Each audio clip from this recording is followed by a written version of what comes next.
2022 County Council meeting to order. I'll recognize Allison Love from District 2, who will lead us in the invocation and pledge of allegiance. Thank you.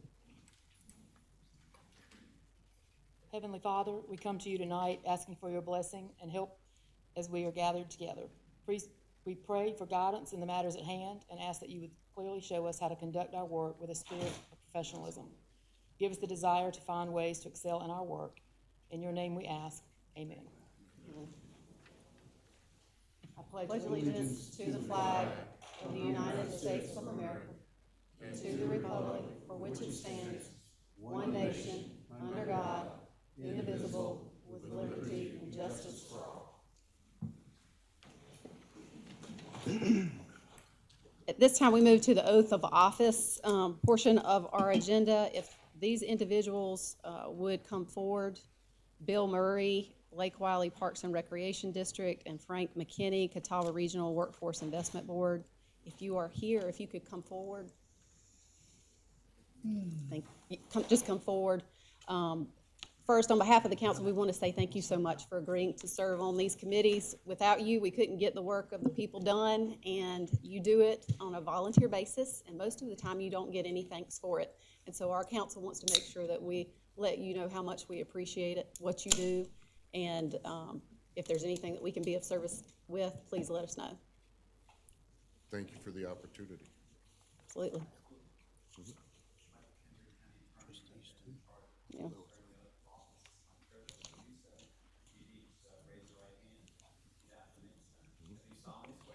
I do solemnly swear, duly qualified,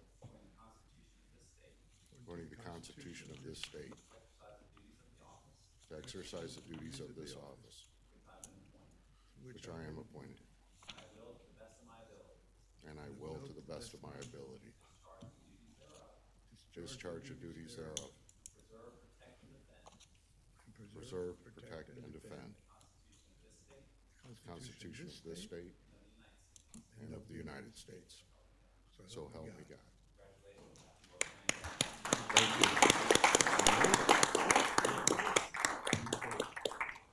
Thank you again, gentlemen. We move now to appearances, and I will recognize Neil Brennan to provide the annual update for Lake Wylie Marine Commission. Good evening. Ms. Brogdon, will you be controlling the slides, or will I? I'm gonna. Okay.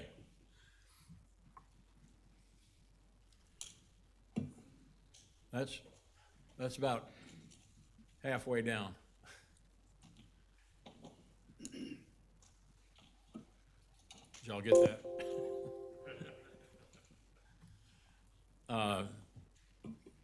Madam Chairperson and council members, good to be here with you again to tell you what we've been doing to support our mission over the last couple of years, or at least this last year. I've got two commissioners here with me tonight that you've appointed, Commissioner Beers and Commissioner Wilford. Make sure I don't say anything untoward. Our mission is to promote public policies and support regulations to preserve Lake Wylie and to educate the citizens and to promote safety. I'm going to talk about these areas tonight. I've talked about them before: safety, law enforcement, laws, the environment, pollution, sedimentation, and education. Safety, we take care of the no-wake buoys in North Carolina only. South Carolina takes care of their no-wake buoys. We will screen a request for anybody who wants to have a no-wake zone, pass it on to the state of South Carolina. They say yay or nay, and if they say yay, they go take care of it. In North Carolina, we screen that same request for a no-wake zone. If the North Carolina Wildlife Marine Commission says okay, then they say, okay, Lake Wylie Marine Commission, go put them out and maintain them. And we do that. We're tasked by law to do that.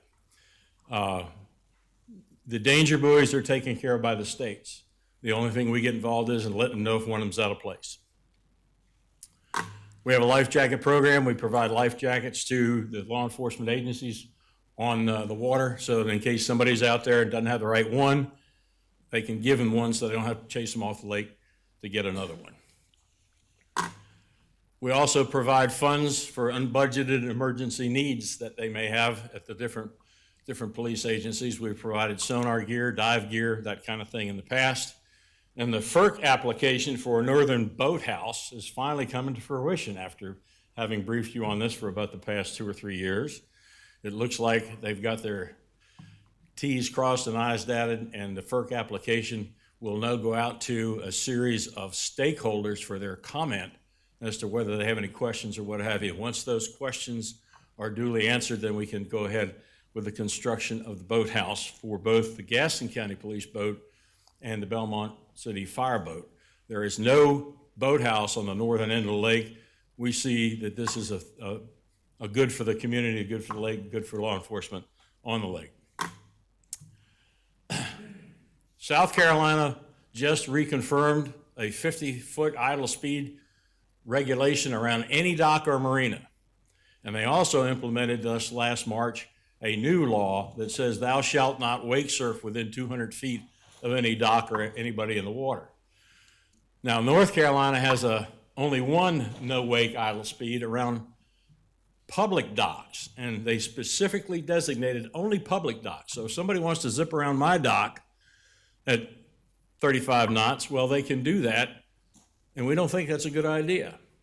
Also, we don't have any wake surfing regulations. So we, Lake Wiley Marine Commission, is underway in a two-pronged approach. One, law says we can implement these things. We can write these laws ourselves, and there's a process for doing that. We're a little loath to do that without getting people on board first. So later this month, I'll be briefing the Gaston County Council and the Mecklenburg County Council and asking their support for these regulations that we will promulgate. I'm also meeting with some of the legislators from Mecklenburg County and Gaston County to see if we can get something through the legislature as South Carolina has done. So that's the two-pronged approach. We see this as a reasonable thing. The law says North Carolina Wildlife Resources Commission can't do this. We asked them and they said no, they have to do an investigation of every application for a no-wake zone. They are not allowed to give a broad brushstroke law, but we can. So we're going to pursue that cautiously. Speaking of laws, there's a new one that has just reared its, I consider, ugly head and non-reasonable head. It's called the No Rise Certification. It says, it's a federal law, and it says communities must prohibit construction of docks in the floodway unless hydrologic and hydraulic analyses are conducted to make sure that putting in this dock is not going to cause a rise in the flood waters during a base flood discharge. That's the 100-year flood that's commonly referred to. I have spoken to the Gaston County floodplain administrator, who was cited in her last audit for not having done this. Since she was cited, that requirement has gone into place in Gaston County. There have been 7 docks at the time I checked with her. None of them tripped the wire that would cause a rise in the flood. But the people had to pay about $10,000 to a private entity, a private engineering firm, to conduct those hydraulic and hydrologic analyses. Mecklenburg has an ordinance that says we don't have to do that. And that guy says, I don't think that's going to withstand my next audit. And in York, they're still investigating, although South Carolina Department of Natural Resources has confirmed that the law is valid and it's on the books. Lake Wiley Marine Commission is going to try to take this on, but we probably would need the help of some of you all to maybe contest this. It does not pass the reasonable person test. One of the dock builders here in South Carolina has told me he can't build a dock that would trip the wire and cause the rise in flood. So we're going to take this one on. Don't know if we'll win, but we'll try. With regard to in the environment, we partnered with the Catawba Riverkeeper Foundation, who has now taken over this river sweep evolution basin-wide. And you can see the figures there, lots of trash, lots of people going out to help pick up the trash. And on Lake Wiley ourselves, we had 450 volunteers with 10 sites and about 9,000 pounds of trash. We're coming up again on the 1st of October, so if any of y'all got some boats, like to come out and give us a hand, we'll give you a tarp. We'll give you grabbers, we'll give you gloves, so you can go out and pick up the trash along the shoreline. Come out and give us a hand. The boat captains will get a very special boat captain's cap, by the way. So that's an extra come on for boats. There's some of the stuff they get. I don't think the lady rode that bike to the event. It's one that they picked up. And tires, we usually get about 100 tires. Environment hydrilla control. There's no hydrilla in the waters of South Carolina and Lake Wylie. There is some up off of Belmont up by Lofton Park. And not only have we paid to have carp put in this year, we're also paying for some herbicides, which just went in a couple of weeks ago, to knock out these little pockets of hydrilla. So we don't pay for the whole thing. We partner with the Duke and some other entities who share the cost of this. But that's what's going on. Now, we've got another problem, though. It's called alligator weed, and you've probably seen this slide before because the problem hadn't gone away. Thrips are little bugs that have to be spread out. They don't fly, and they don't survive the winter. So they don't get a real good grip on eating this stuff down. The only thing you can do is yank it out by hand, and there is some in Crowder's Creek in South Carolina, and there's a lot up on the South Fork River in Gaston County. Another program that we do here is to benefit the marinas in South Carolina is the Clean Marina Program. We still take this thing over as a benefit. Commissioner Beers has been heading this thing up for us for the last year or so. We look at the marinas and for these particular areas, sewage handling, oil waste handling, their plans to make sure that they're operating in a safe, environmentally safe manner. The reason we do this is that there's a similar program in South Carolina, I think I mentioned last year. It's voluntary, but it costs money, and the marinas have to send people out to a half-day training somewhere, and unfortunately, nobody has volunteered for that. So we're filling a void. Water quality, we get a report from the Charlotte Water Services every other month about what's going on with regard to the water. A swim advisory there. You can see some of the things that are tested for temperature, turbidity, pH, E. coli, and so on and so forth. But the other program that we've been involved in with the Catawba Riverkeeper Foundation is the Swim Guide program. Swim Guide program runs from Memorial Day through Labor Day. It just finished up this last weekend. They have folks go out, sample for E. coli on Thursdays, and they put out a result on Friday on their website. And we've sponsored a couple of these sites, and over 10,000 hits. So this thing is working. People are checking it out to see what's going on as far as any contaminated water where they want to go swimming. 1,500 at Ebenezer Parks. Good program. We're happy to participate with them in that. The sedimentation, this is a repeat slide. The sedimentation remains a cancer on the lake. We took a boat tour out in June with some of the Mecklenburg and Belmont City officials, and we showed them how the South Fork River is really getting clogged up with sedimentation. We are trying to improve stormwater controls for Gaston County. Mecklenburg County has a lot of good practices that they do over there. You all in South Carolina have implemented some new stormwater control measures, including the high hazard silt fence. How many of y'all have gone along the roadways and seen a silt fence flopped over because it just didn't stand up? You put a wire mesh behind it and it works a lot better. You all adopted that, I think, with the help of Councilman Love a couple of years ago, working on those kinds of things. The South Fork River is particularly bad. Major sedimentation buildup off of Belmont. There are new islands out there. Residents have come to us at our meetings and said, look, I can't use my dock anymore. And they're angry about their inability to access the main channel. We had to go up last year, some of the danger buoys that have been placed by the North Carolina Wildlife Resources Commission. Remember, they do that, we don't. Okay? We had to ask them to move them because you couldn't approach them anymore because the silt, you were running aground before you got to them. So we had to ask them, and they did, reposition those buoys. This is what's happening. Some of this has occurred in the last 10 years, and some of the Paradise Point residents had to pay money to dredge just to get out to the main channel. What we want to do is get some of the folks from Catawba County and Lincoln County, take them for a boat ride so they can see where their land is going, because it's coming down right down there and clogging us up.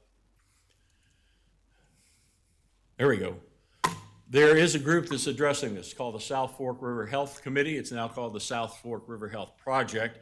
They have an action plan. I recommend you, if you haven't seen it, take a look at it. A lot of people in the different counties are involved. Some of the county commissioners up north are members of different subcommittees. I'm chairing the one on stormwater control measures.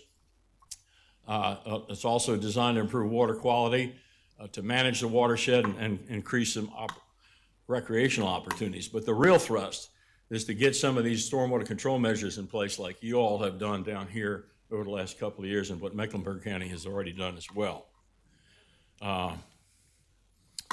As far as education, the Catawba Watery Water Management Group sponsors a Citizens Academy from January through March. Different entities come on and talk about the river, talk about the history of Lake Wylie. We gave a little presentation about what the Lake Wylie Marine Commission does and what Marine Commissions do. We also put out a monthly newsletter and at our meetings, which are open to the public except for December. And then we go to the different boat shows and different river fests and the Garibaldi Fest, and we hand out brochures on electrical safety and carbon monoxide poisoning, all this kind of thing to make sure people are aware that when they're out there on the water, they're operating safely, know what the rules are. That's another reason we want to get these new laws in place so that there's continuity about laws across Lake Wylie. We think it's a reasonable goal, and we hope that the folks will let us do this. So we preserve, protect, and promote Lake Wylie, and I'm happy to answer any questions y'all might have. Thank you, Mr. Brennan. Any questions from council? Yeah, I do have one quick question. Yes, sir. For the public's use and myself and the board, what was that website you mentioned that people can go in to check about swim reports? Okay, it's the Catawba Riverkeeper app. You can go on an app. On an app. On an app. And like I say, that went from Memorial Day to Labor Day. I'd say they just finished up. There were no indications of any E. coli anywhere on Lake Wylie. Every once in a while you get a little peak when you have a real storm, rain event up north, but by the time it gets down here, it's dissipated. As we used to say in my former life, dilution's the solution. So there you go. All right, thank you. Yes, sir. Any other questions? I've got one. Yes, sir. The alligator weed. Yes, sir. That you mentioned. That's just in the rivers, not in the lake as of right now? Well, the alligator is on the South Fork River, but part of that is considered Lake Wylie. There's a dam up there at what they call the Old Armstrong Ford Road that designates where Lake Wylie begins and the river continues up north. So we've got some of that alligator weed in people who live on Lake Wylie. Okay. So far, it hasn't come down into the South Carolina coves yet. The alligator weed has. So you got both hydrilla and alligator weed up north and alligator weed in Crowder's Creek so far. Okay, thank you. Yes, sir. Any other questions? Thank you, Mr. Brennan. Yes, ma'am. Thank you all. At this time, I'll recognize Beth White with York County Farm Bureau.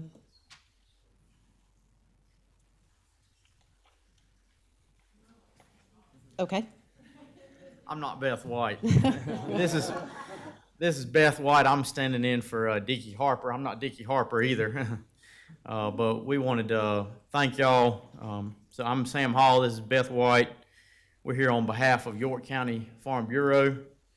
And just wanted to tell you about agriculture and farming is important and vital here in York County. York County farms employ many people in the community, feed the community, and provide green space and beautiful views for York County residents and visitors to enjoy. We, farmers, are environmentalists.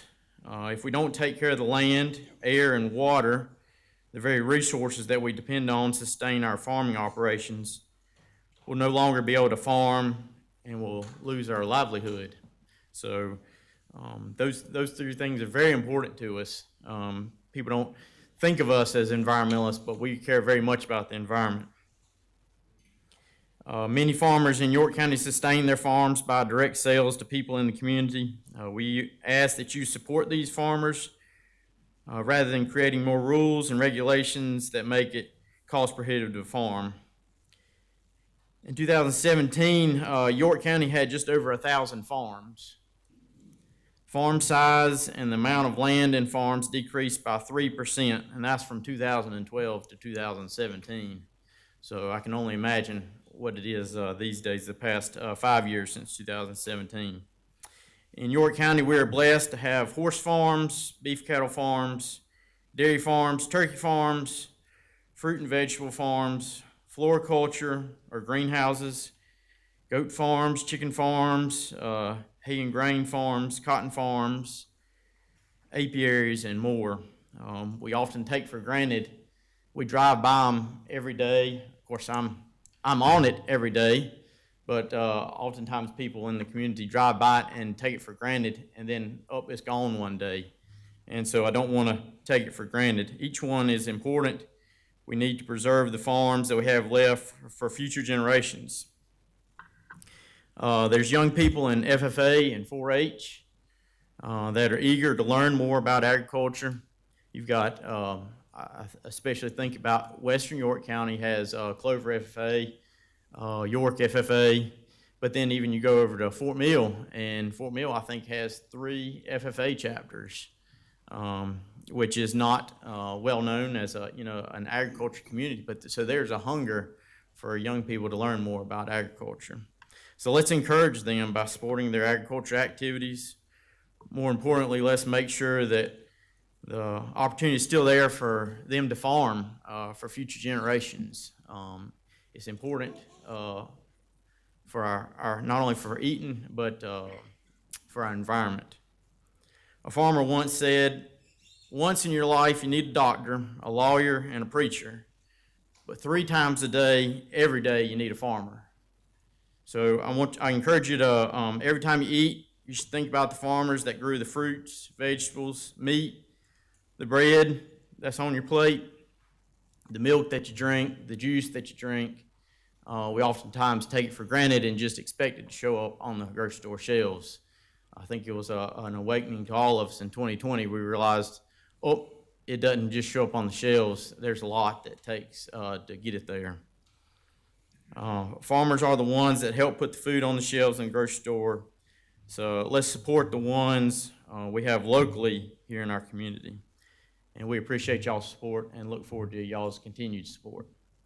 Thank you very much. Any questions? Mr. Winkler? Just more of a comment. Thank you for the basket.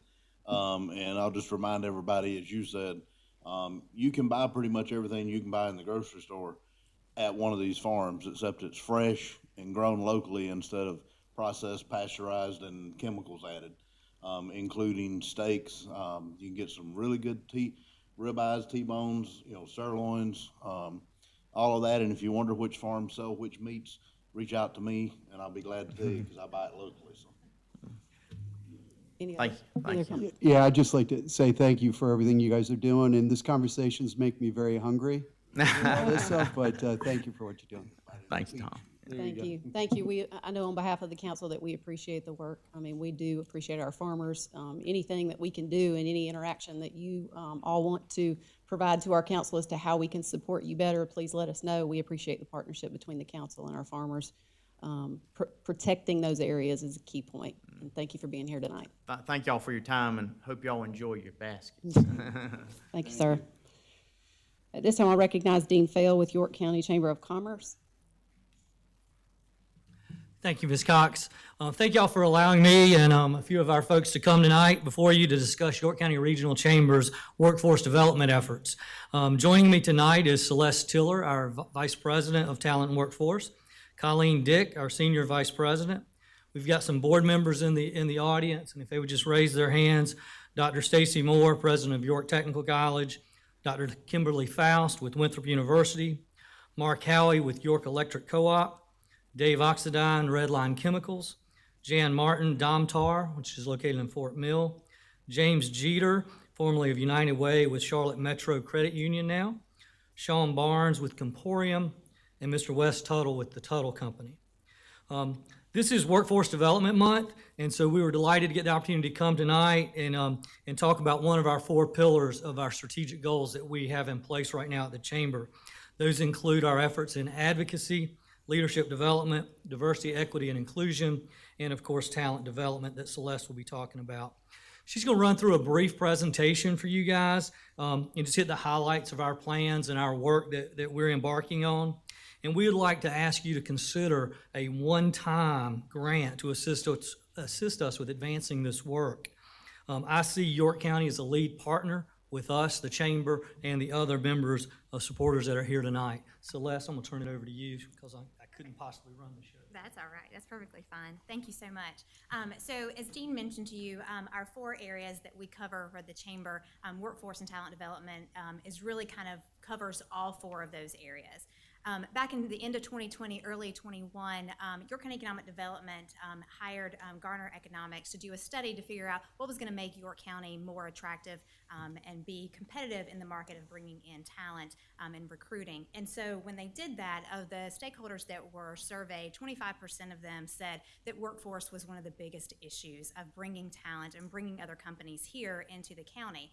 And some of the challenges that they actually put into the report were soft skills and life skills, having technically trained workers, and then of course our competitors and our Charlotte friends taking our talent away.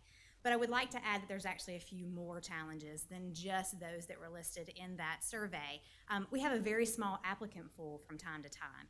We've had significant population growth over the last 10 years. We've had about 25% through the whole county, but 45% of that was our individuals that were 60 years of age and older, which is fantastic. We love having all of us in our community, but they're not in our applicant pool generally. And so they're here for various reasons, to take care of an aging parent or a grandchild, or just here to retire because of where we are geographically, but they're not in our workforce for the most part. The other piece of that is especially during COVID and during the pandemic, we saw that a lot of our kind of workforce hasn't gone back into the workforce, and that applicant pool is starting to shrink from that perspective as well. One of the other things that I saw, and this is the best way to describe this, and I loved it, and that's why I put it on here, is the silver tsunami. This is where our baby boomers are starting to retire. Our friends that are in that age group, that is the largest age group in the workforce. Our millennials are fastly approaching behind them. But if they were retiring prior to the pandemic pushed them over the edge, and they have already taken that plunge and are reaping the benefits of all of their years of working. So they are, of course, also out of our labor pool, and that's also another challenge because of all the knowledge they had with them in the workplace. The other thing on the previous slide, we talked about the skills, but skills are definitely our problem. We know there's a skills gap when it comes to working. We have to understand that our workforce may not have the skills necessary for the jobs that we have in our market, and we want to make sure that they are trained appropriately. The last thing that we have a challenge on is understanding that we have alternate career paths. Not everyone is meant to go to a 4-year institution, and that is okay. We need to understand that you can go straight from high school and go into the workplace. You can go into your technical system and go into and find employment. You don't have to have one path, and some of our employers don't seem to recognize that from time to time. So here we are. Here's some of the numbers we have for South Carolina and York County. York County specifically, what I want to point out here is a couple of things. One, as a county, we are doing better than the state. Our labor force participation rate is significantly higher than the state, but we, of course, can increase that if we try very hard and put the right programming in place. But also the other thing I want you to see is that right now at this minute, even if every person that was unemployed went to work, we would still have a labor shortage. And we have to understand that the people who are unemployed don't necessarily have the skills that they need for the jobs that are available. So we have a bigger problem than just putting people into jobs. So the U.S. Chamber, this is Workforce Development Month, and the U.S. Chamber put out a publication just last week, and there was a quote that I thought was very apt for this discussion, mainly because workforce is not an easy solution to solve, or easy problem to solve. But it said the workforce challenges are varied and complex, defying easy solutions. If it was an easy solution, we would have solved it years ago. And we know because of the pandemic and because of everything we have gone through, that this is going to be a continued problem going forward. So this is how we're going to do things. The biggest piece is bringing education, business, and workforce partners together. As Dean mentioned, the Chamber had already gone through the planning phase, understanding that this is a definite need that for our businesses that we cater to with the Chamber, and then businesses throughout York County, organizing and staffing, and that's where I come into all of this. And this is where we are now. We're at the funding and the measuring stage. The Chamber has this unique opportunity because we are a 501c6 organization, because we have members that are that invest in us, and we cater to those members, but we also have a Chamber Foundation, and I will be leading that foundation effort to where I can cover all businesses in York County, not just those that are members of the Chamber. This issue is much broader than just a small group of businesses that invest in us. So our funding partners will come from our public-private partnerships through our municipalities. It will come from our education partners and our foundations. And most importantly, it will come from our employers that are seeing the benefit of these employer collaboratives that we'll put together. The measuring piece is the next on the list that we're moving forward to, and that's really understanding how do we make a difference in these areas.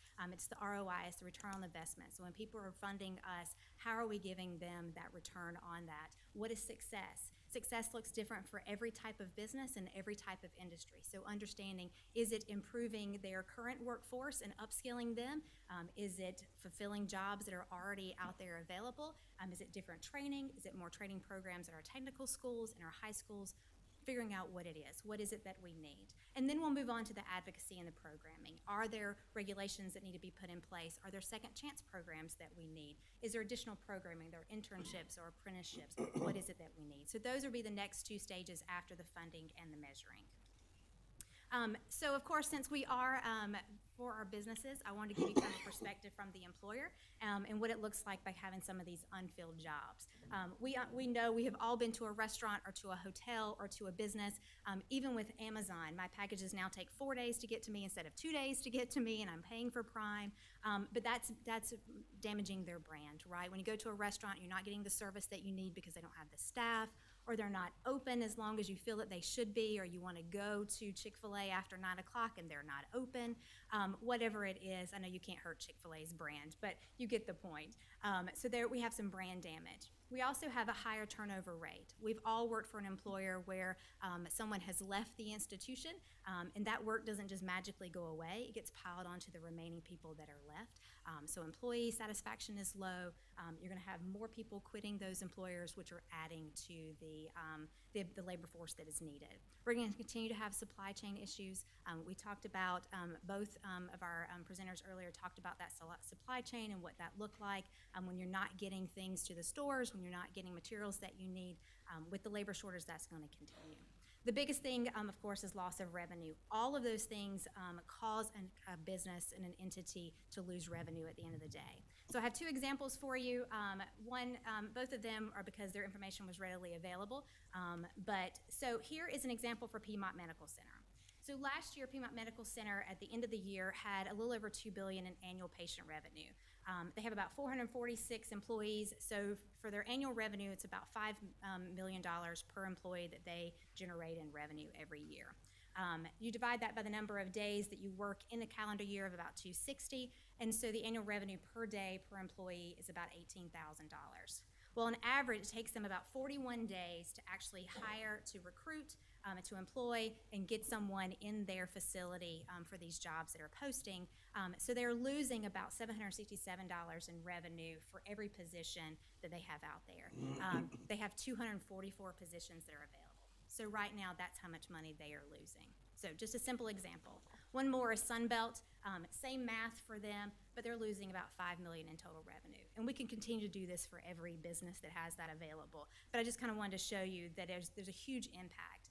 And that is just very simply of their loss of revenue, not the county's loss of revenue, the revenue that we lose for not having disposable income, household income, all of those. So here, this is what I'm going to leave you with. So this is going to be our approach. So we've done the planning, we've done the staffing, we're working on the funding piece, and now we're working on the measuring, and this is how we're going to do it. Our employers are going to have to lead the discussion. We can't tell our employers how they need to hire their employees and what they need to do to hire their employees. They're going to have to step up and be the leaders in that front. It's going to work like a supply chain. We have to actually go back and figure out where their actual supply of talent is coming from. Is it ready? Is it available? What do they need? And putting them to work. And that's where we're going to start. So we just received a report from David Swenson's group this morning from Yorktown Economic Development showing us kind of what the top industries are in our county for this year. So we're going to start there and figuring out what are the top industries, what are their labor needs, where are they short, and how do we bring all of them together. They all have shared pain points. So where do we then go and put them together and figure out what comes next? Then we'll actually do the demand planning. So what is the demand planning for now and in the future?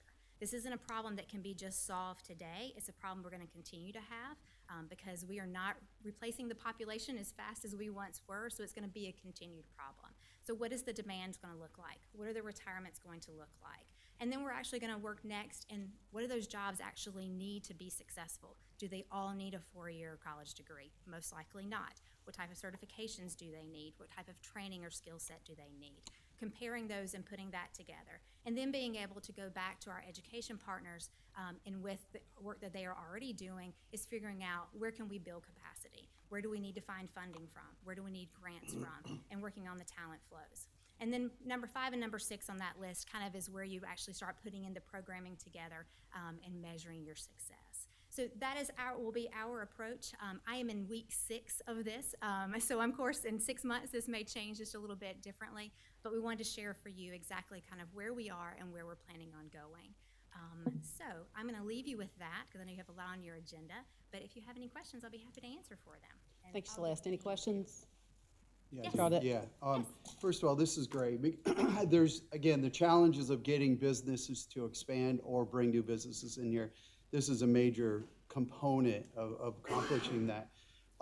Identifying the needs of future growth or attracting new businesses in there, that's a unique dynamic that it sounds like you've got a plan in place in order to measure that and identify where the needs are. Apprenticeship programs. How are apprenticeship programs, is that going to fit into this cycle? Yeah, I think every part of that, nothing is off the table. And so we have fantastic partners with York Tech. We have our partners with our K through 12 that are already doing that. You know, we had just a couple of weeks ago at York Tech, we had Phillips Haas. We had kind of that opening of that facility. What we want to see is we want to see employers pulling those our workforce to them. Instead of us saying, here's what we think that our students need and the talent and the skills that they need, we need them telling us more of what they need and connecting them two together. And that's where that will come in at as well. Good. So they're ready to go. Good, very good. Thank you. Yes, sir. Excellent.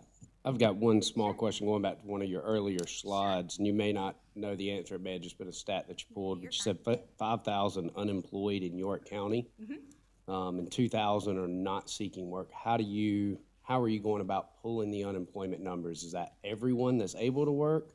Yeah, so for that specifically, we get that information from the South Carolina Department of Employment and Workforce. Okay. So those are coming straight from them. And then, of course, our partners over at York County Economic Development, they have their own research group that we are able to pull numbers from. We have a lot of fantastic resources in the state.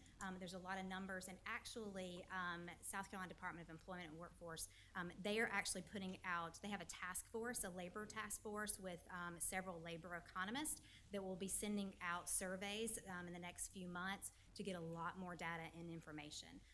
Laura Ulrich, who is our rep for the Federal Reserve, she's actually on that task force with the state to put out and develop that survey to help us get even better numbers. Okay. Any other questions? Thank you, Celeste. I think at this time, I know that there's a specific request that's been brought up, and you've spoken to several of the council members. We will make sure to refer that request to the Economic Development Committee so that they can take a look at it and come back to the council with a recommendation. Perfect. Thank you so much. Thank you. At this time, we move to the public forum section of our agenda, and this is an opportunity for council to listen to our constituents and to basically receive information. We do not engage in questions. We don't answer questions, so a lot of folks, when they get up here and they want to answer a question, this wouldn't be the appropriate forum for that. But what it is an opportunity for folks to be able to share whatever's on their mind, as long as it's related to a county council item that we have authority or jurisdiction. And one thing that we request is that since we don't respond back and we're just here to listen, we ask that you refrain from pointing any individuals out or making any personal attacks, and I'm sure none of you would do that. It looks like we have a very short public forum session tonight. But when I call your name, if you'll come forward and state your name and give your address, and if you'll pay attention to the blinking screen. When that screen starts to blink, that means the 2 minutes is up, which is the time frame that's allotted for individuals. And I hate cutting people off. I just absolutely hate it. I feel rude, but that's my job and I have to do that. So first up, Frank Trotta.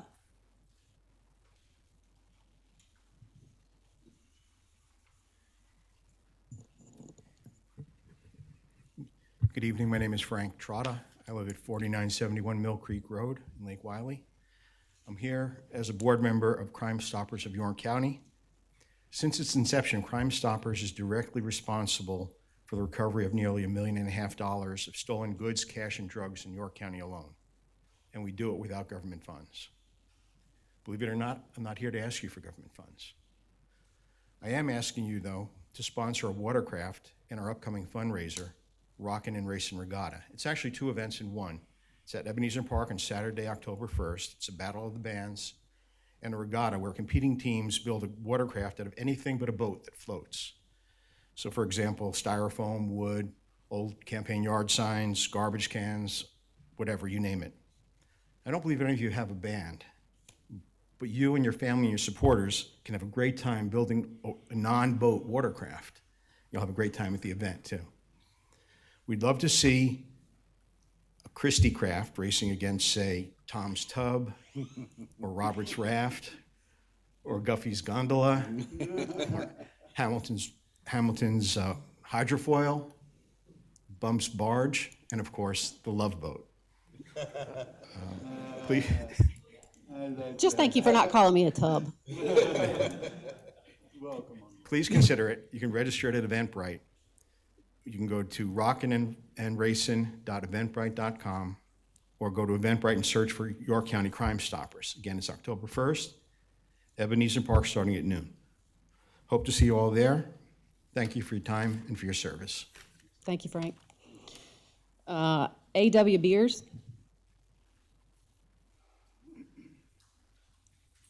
Going once, going twice.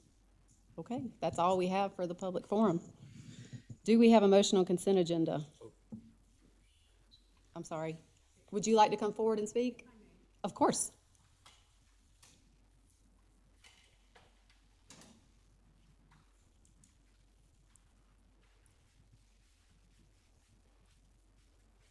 Hi, my name's Gail Schwobel. We live at Four Seasons at Gold Hill on Citron Avenue, and there is a new project development that's been proposed for a retirement community that's on, Is this for a public hearing item?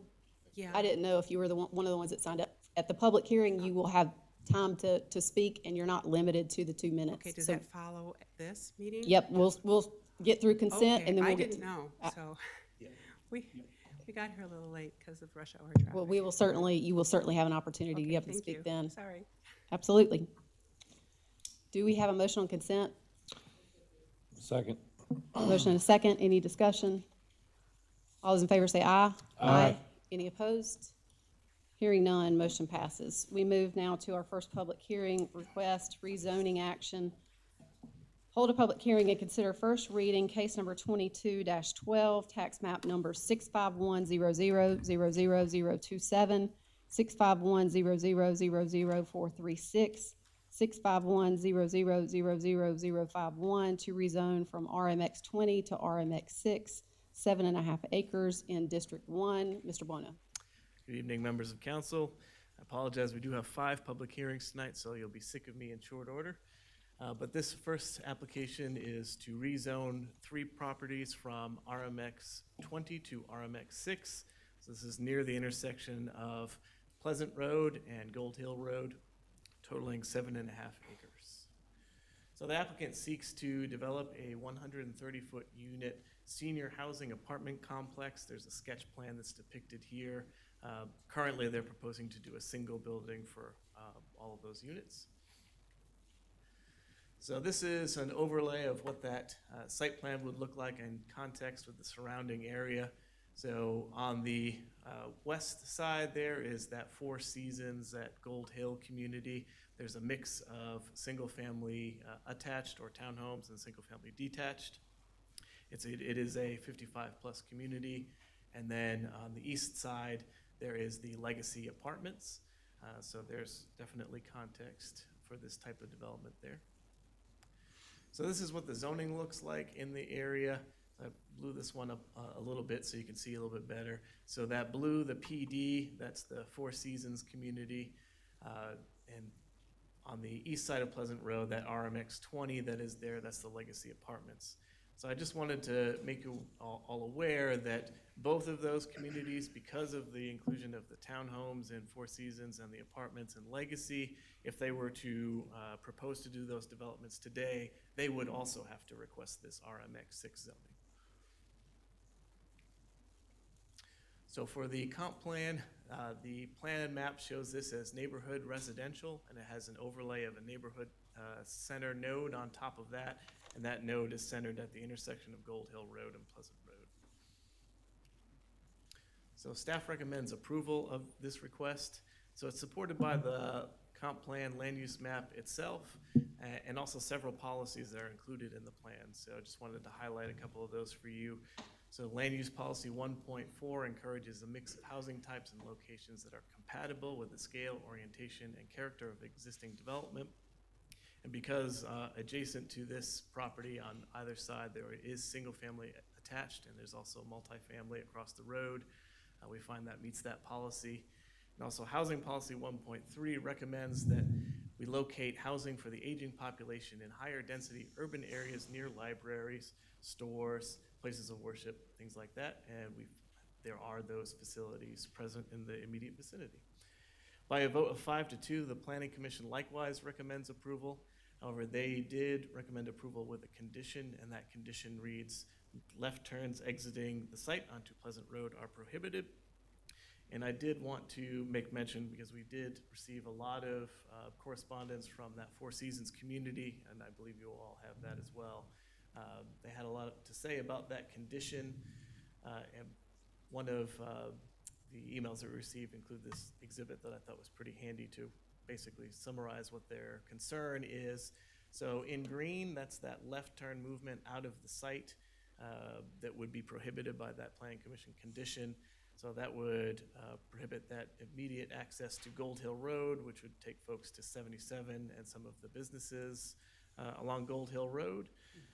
And if that's prohibited, then the assumption then is that folks are going to take that immediate right and then a short right after that along those red pathways into the Four Seasons community and get to Gold Hill that way, instead of continuing further south and finding a way to make a U-turn or to turn into another development and come back around. So that's the concern in the community. With that, I'll take any questions. Any questions? Yeah, so, yeah, I've got quite a few on this one. So, you know, the idea of a retirement 55 and older is the idea of having those in our area is needed. And I think that's great that we are looking at doing that in the area. But as far as this one goes for me. The location of this proposed 134 units is extremely, I feel, bad location, because on Pleasant Road, okay, when you are on there now, that road gets backed up.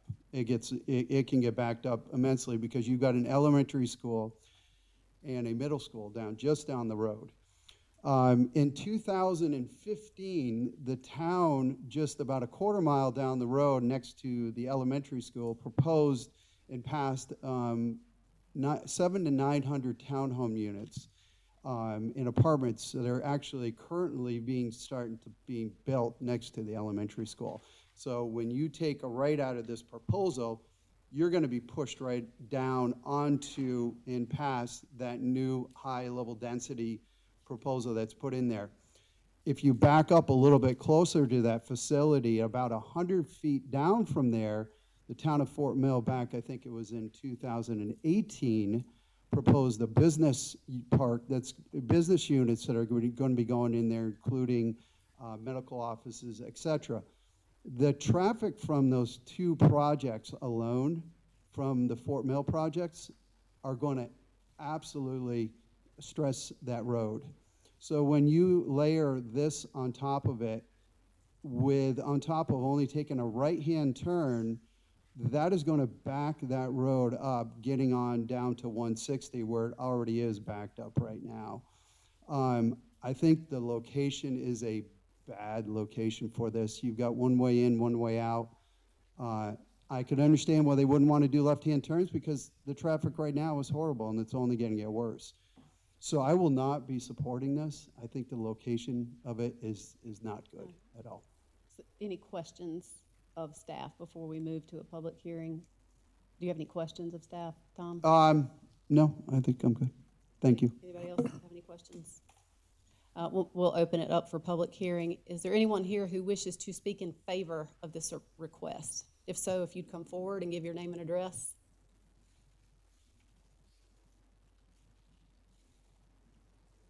Is there anyone here who wishes to speak against this request? If you'll come forward and give your name and address.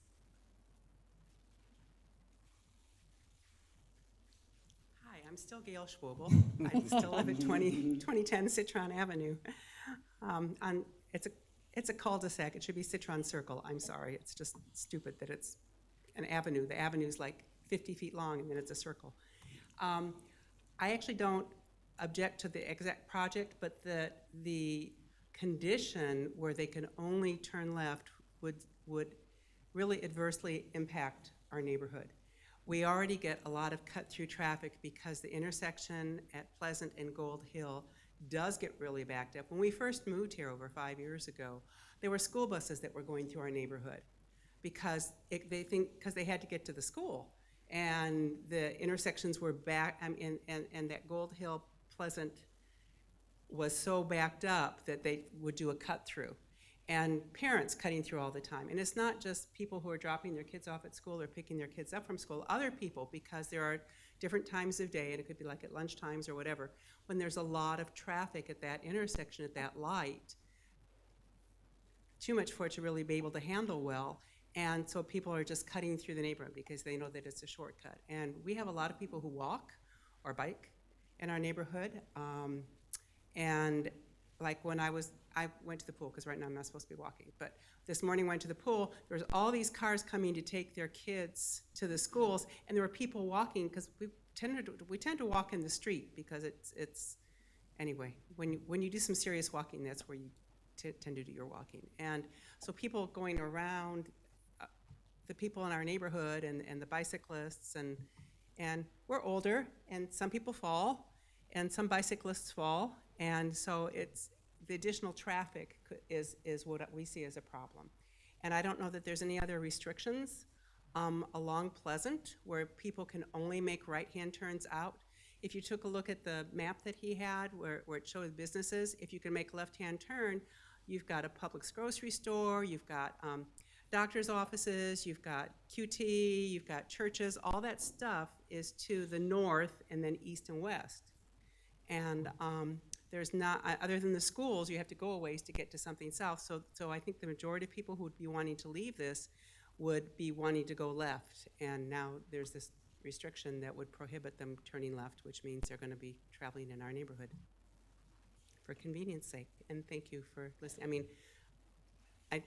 I don't object to the project itself. I object to the condition that was added. Thank you, ma'am. Please come forward. Any other folks who want to speak, if you'll just feel free to come forward once the speaker is done. I wondered if you could put back the slide that showed the red lines. I think it was a couple slides back.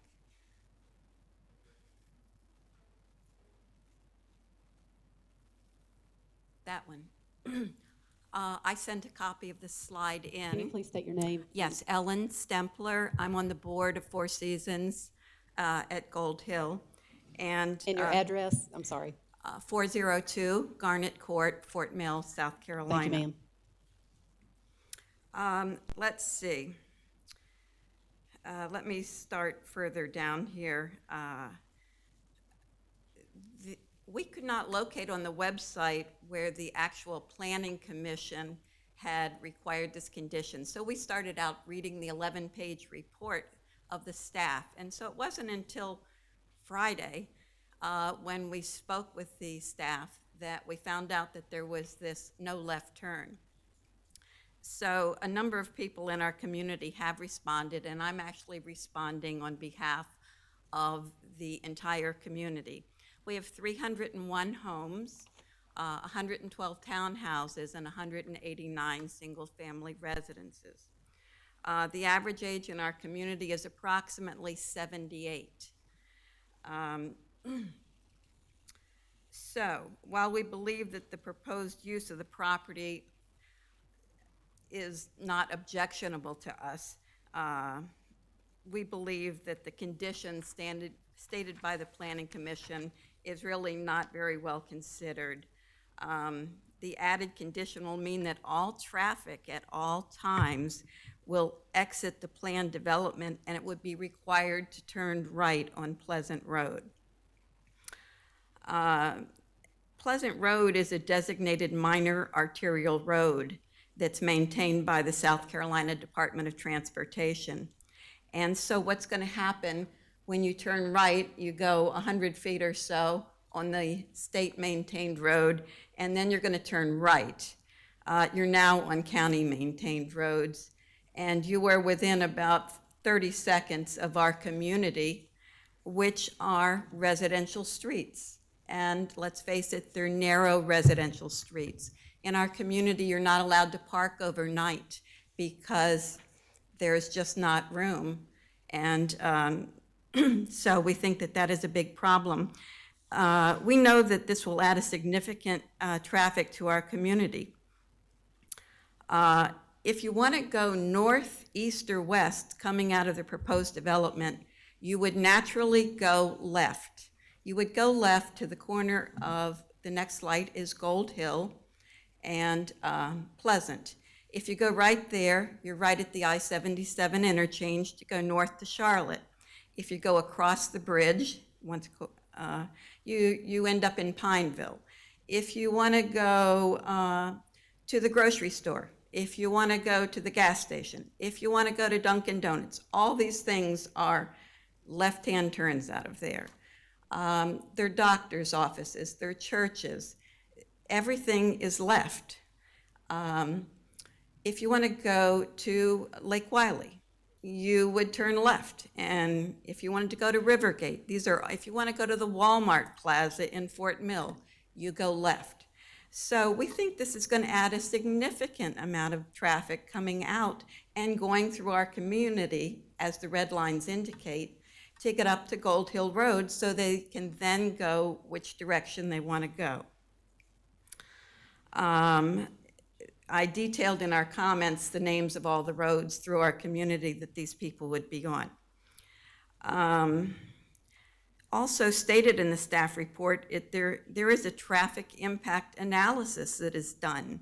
So it seems a little premature that the Planning Commission would put a condition on it at such an early part of the process. Let's see. And really, that's basically all I have to say. We are not in favor of the left-hand turn, and if that's really, we were unaware of how many units were in the developments going on in the other side of the elementary school. We've heard it was a planned development, it was going to be very big, surround the elementary school, but we had no idea that it would be 700 to 900 units. So that simply seems to be the nail in the coffin. Thank you for your time. Appreciate it. Thank you, ma'am. Any questions? No, we just listen. Anyone else wish to speak? Motion and a second to close public hearing. Any discussion? All those in favor say aye. Aye. Any opposed?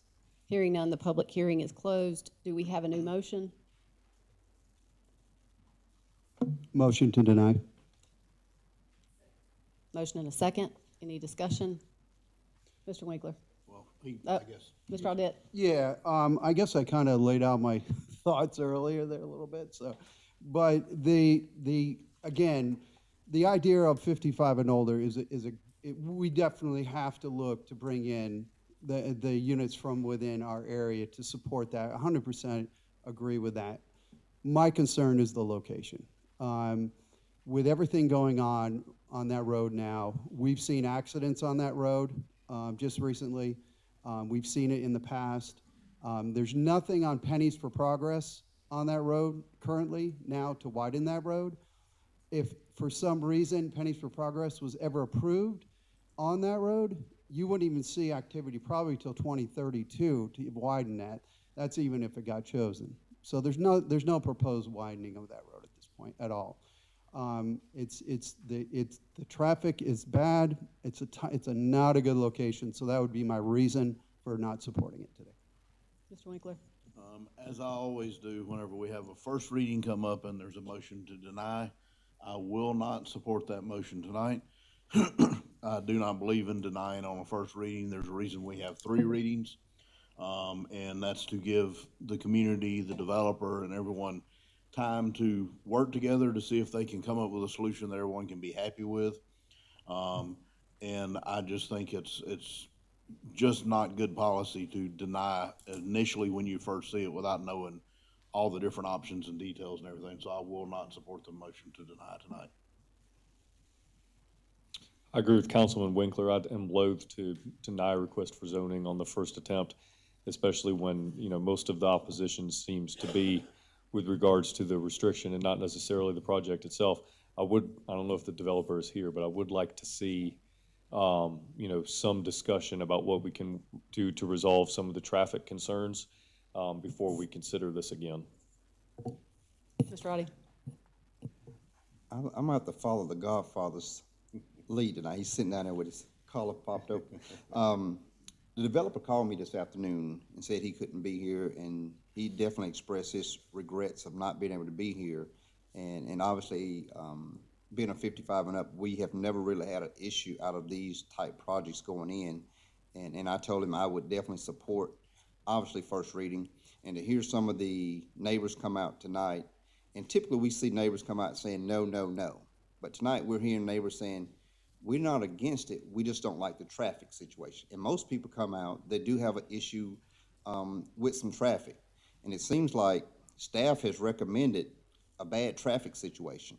You know, this is a common sense. Do not make it a right in, right out, because it's gonna overwhelmingly impact surrounding neighborhoods versus surrounding roads. This path right here clearly is gonna go right through Four Seasons neighborhood. And I can understand their gripe or their reasoning for not liking what staff has presented. And I think is it Ellen? I wish Ellen would have been at the meeting. She could have probably put a stop to this right in, right out, because she made perfectly good sense to say, do not direct this traffic through our neighborhood. You know, and if everything's to the left, all the amenities to the left, why are we gonna send people to the right? I think this is something that we can work out amongst the community, amongst the developer. He did express that he did do a traffic impact analysis to show what kind of impact it's gonna have in the area. But clearly, I don't like this traffic pattern of a right in, right out. But if that's the only thing the neighbors are concerned about, we can fix that. We can fix that because we do need more 55 and up. I don't wanna say seniors because we have some really active 55 and up aging seniors into that aging category, but these are the type developments that don't impact our schools, add a tax value to it, and so here we are saying it's not the right fit. You know, if this was out on 20 acres outside, way out in the boonies somewhere, it really wouldn't fit because now everybody has to drive so much farther away from all the amenities that makes the area what it is. You know, let's don't push it out. You know, everybody wants to stay close to a pharmacy, a dry cleaner, a grocery store, medical facility. This is what Fort Mill has to offer. You know, we already have traffic, and if we have to bust our chops a little bit more to do something about traffic, that's what we need to do instead of saying no, no, no to something that's a reasonable common sense development. If we don't put a 55 and up here, I mean, we just had a project come not even 2 months ago for 45 or 48 townhomes, and someone was saying no to it. So are we just gonna close off all the borders and say no more building in Rock Hill, no more building in Fort Mill, no more building in Lake Wiley? You know, we have to start saying yes to something and make it reasonably fit. You know, we can all sit up here and say no, no, no each and every Monday night, but that gets us nowhere. And I'm not gonna support the motion to deny it on first reading because we're closing the door on the possibility. You know, it's already a tough call to find housing in Fort Mill, that for 55 and up. But long story short is I won't be supporting the motion. Hopefully it fails, and I'll make a new motion to at least get it to second reading. Yeah, typically I go with the council member in the district, and in this case, Mr. Audette, you don't live very far from this, so I'm sure you're very aware of the traffic situation. However, I do agree on not denying it on first reading. My question, or the thing to really think about it, like Councilman Roddy said, is if we're not going to allow, what are we going to allow? Because currently, it is zoned for that, and if you're going to put in anything else, what is the traffic impact going to be then? So we have to go off the TIAs, and I'd like to go to second reading. I do agree that it shouldn't be a only right-hand turn, so I'd like to see some solutions there. Any other comments, questions? Yeah, sure. Love. So way back in the day, 2008, y'all remember 2008, when they weren't going to ever build anything else, I lived on Pleasant Road. And that's before it became Unpleasant Road. So I'm going to, I don't think it really matters how I vote tonight, because I think it's going to pass to get it to second reading, but I'm going to support Councilman Audette on this. And I think there's a difference in planned development and well-planned development. And in this case, I don't believe that the Planning Commission saw a big enough image of what this area looks like, because if they saw the same thing that we saw tonight, you know, what's been left out of that is what else is coming. And I think we have to, as a council, as a county, as residents, there does come a time when we just stop filling up every little square foot of a lot. And right now, I think this has one home on it. And Jonathan, how many are they proposing for apartments? 134. So I believe in negotiations, and I believe that maybe this developer could do something a little different than what he's doing, maybe not so many. The reason that you're not hearing from more people from Four Seasons is because really what happens on Pleasant Road is not what concerns them. It's what happens on Pleasant Road that sends traffic through their neighborhood. They generally exit and make a left or a right on Gold Hill, and they have a very easy time doing that. So what they have spoken from is their point of view with how this impacts their neighborhood. And what I'm speaking on, and what Councilman Audette is speaking on, is how this impacts all of the traffic and everybody that is on Pleasant Road. So what I would like to see at second reading, and maybe have before second reading, for council members to see what is the bigger picture here. Let's show where that school is, and let's show that this is really not very far. And the people that are coming out of this neighborhood, they need to be able to make a left, because their post office is, I mean, we're talking about a quarter mile, if even that. It's the post office is there, the Publix is there. These folks are going left. They're not going right. So it's disappointing when things like this happen, because you're caught kind of between a rock and a hard place. You're caught between someone who's wanting to do something with their land. You're caught between a developer who is looking to develop the property. You're caught between maybe it's not a rock and a hard place. Maybe there are two other things that we're caught between too. But we're talking about people who probably need a place to go that's 55 and up. And what that 55 and up does ultimately is it opens up spaces for other families to move in, other families with children move in to a home that's not a new home, and they're not paying an impact fee. So if you only look at this for its face value on a little screen like this, it's showing a little development and a couple red lines, we as a council are not looking at the whole picture. So I'm going to support you on whatever you decide to do on the end in this. Tonight, I don't think it matters, and I'll pass it to second reading tonight. But these are the things that we need to look the longest and the hardest at as a county, because we are impacting not just this little group right here, but there's an intersection at the Publix, there's an intersection back at the Harris Teeter on the other end. I mean, y'all, this road it's a small little road, and I think it is going to it's getting some attention, but I think we have to look at these things, and there's a time and a place for everything, and I'm just not sure that this is the place in this case.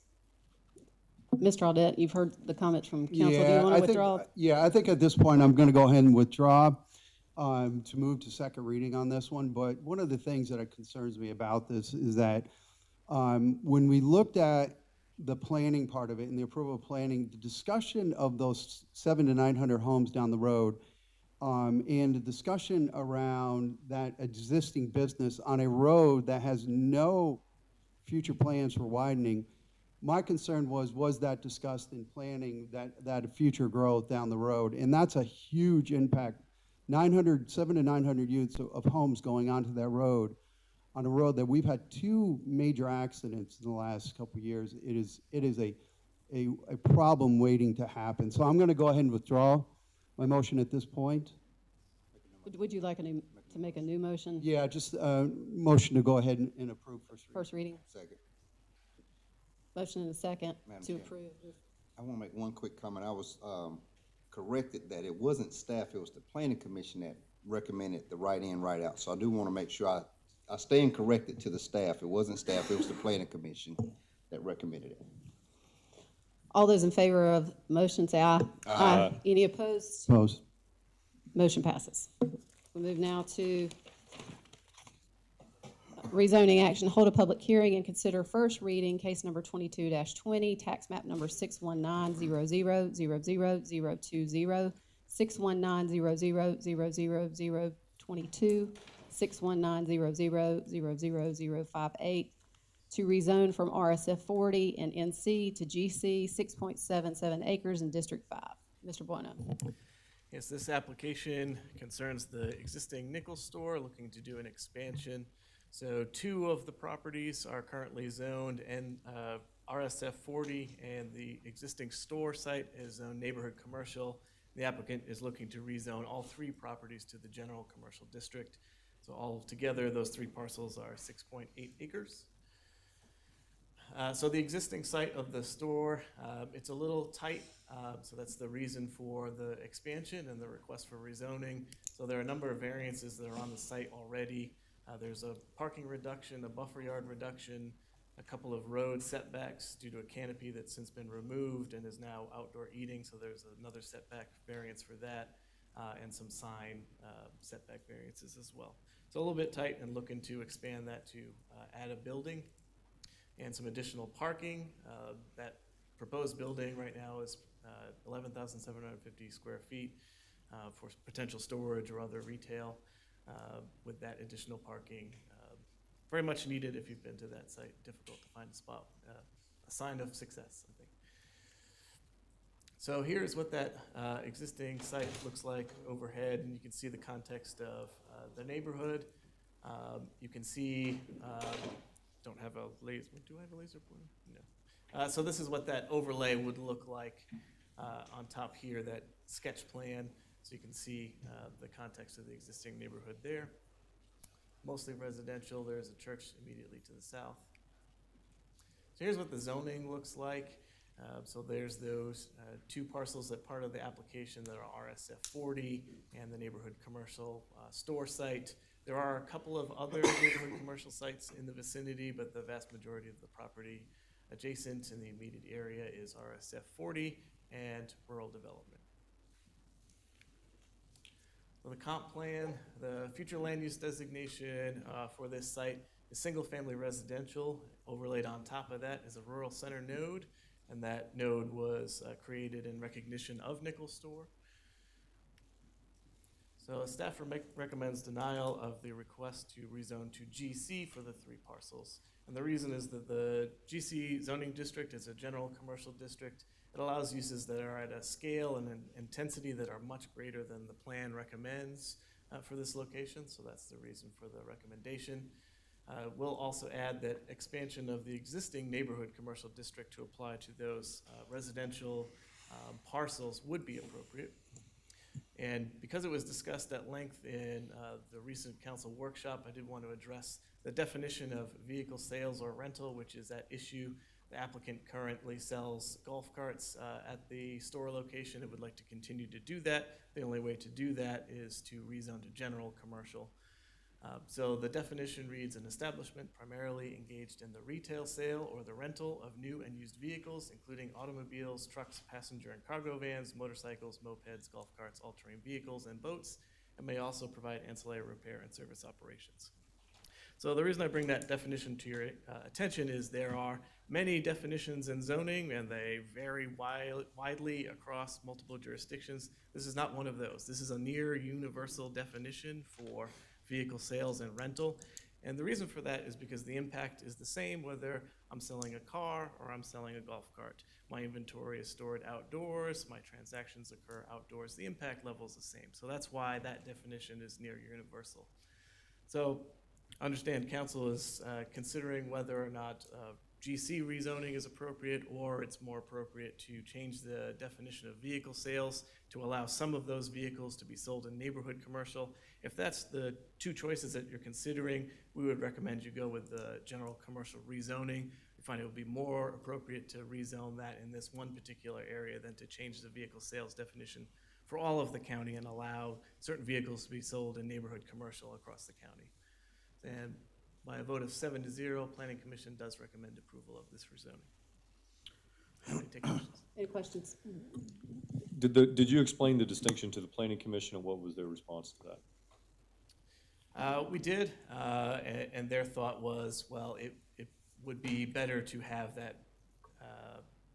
I don't know that they were really discussing whether that definition should be changed per se, but they felt like this rezoning request was innocuous and therefore justified. Nickel Store has been there for quite some time, likely to be there for quite some time, so that was their thought. Can you put back up on the screen all the variances that this property has gotten?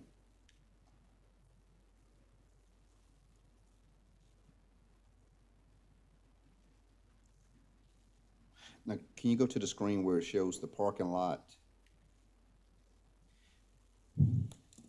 So how much of a setback is the parking lot buffered from 901? Because this is 901 running across the bottom of the screen, correct? It is, yes. What's the setback for that for the parking lot?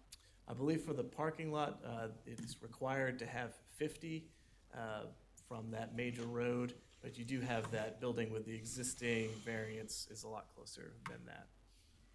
Is that 50 from the center line or 50 from the property line? I believe it is from the center line. Because I know I travel 901 quite a bit, and a lot of people travel that road to get to 77, and those cars are, you know, at a pretty high rate of speed going there. And if we're going from the center line to the first row of cars that's parked there, they're going to be in that park. If something goes awry, they're going to be in that parking lot in an instant. You know, could they? I mean, look, it appears to be enough property there to be further back from the road, because we've made residential move storage buildings and things like that in neighborhoods that sit fairly close within the 50-foot line, center line, back a little further. My concern would be a safety concern coming down 901. I've already gotten a complaint from a resident on 901 that cars travel that road at a really high rate of speed. And so my concern would be from a safety standpoint, and they've already been given a variance on how close the building sits to 901. But that building's been there for a while. You know, we can't do anything about that part, but any future development coming on such as this probably need to take in more account the speed and velocity of cars traveling 901.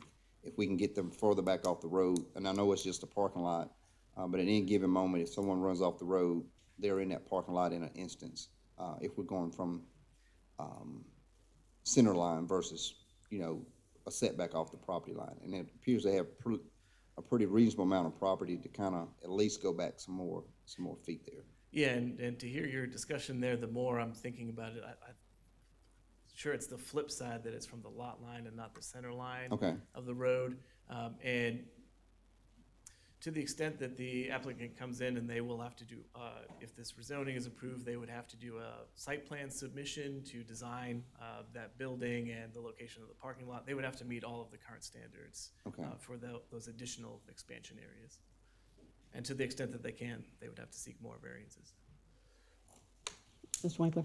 And that was my question. The variances they've been given are because parking right now is right on the road because it was such a small lot and everything before. But what we're talking about now is, as you just said, any new site plans, the new parking lot would have to meet current standards just like any other business on a major road like that. So the setbacks would have to be what everybody else's is, unless they got some sort of variance or something. But the plan is, it would be the same requirement of any other business in their situation as far as parking lot setbacks and trees and everything else, correct? That's right, and that original variance was parking lot reduction, so they sought a reduction for the required number of parking spaces. And if they are going to be expanding, obviously that variance would no longer be in effect because the area of the use would be expanding. So they'd have to meet the current parking requirements for a commercial use of the property, and to the extent that they couldn't, for their site plan, they would have to seek a new variance for the parking reduction. Any other questions from staff or staff? Thank you, Jonathan. Is there anyone here who wishes to speak in favor of this request?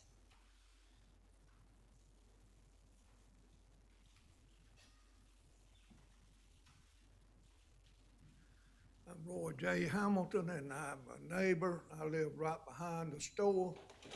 My biggest concern is I own that back, joining him on the back. And I'm concerned about what's gonna be done back there. He put a burn between me and the store, and then he let it go. When I cut grass next to the line, I get hit in the head with the limbs if I don't cut them off. So I'm just wondering what he's gonna do on that back line. And the parking, they park in front, on our road. Big trucks with trailers, they can't get up in the store. But there's 3 driveways out of the store coming on Mount Holly Drive, and it is aggravating as the devil to get out there when people don't even stop. They come up there, they don't even look, they just pull out you. You gotta make them back up and stop and let them go by. And that's my biggest concern is what is this gonna add to it? Thank you, sir. Thank you. Is there anyone else who wishes to speak in favor?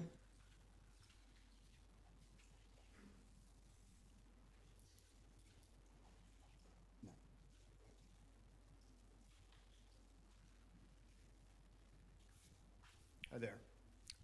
I'm Harry Johnson. I live at 3591 Enterprise Drive, Rock Hill, South Carolina. I've known Darren Nichols for 25 years. In 1998, I worked with Darren, Kerwood Chapel, and Joe Blanchard on the original Blanchard PD. In 2020, I worked with Darren and several other folks to help stop the 1 million square foot train wreck of a warehouse from going in on the Lazy Hawk Blanchard property. In 2021, I worked with Darren and Craig Craze on the Kettle Song project. In my opinion, there is no one who is more concerned with the integrity and quality of life of the Mount Holly community than Darren Nichols.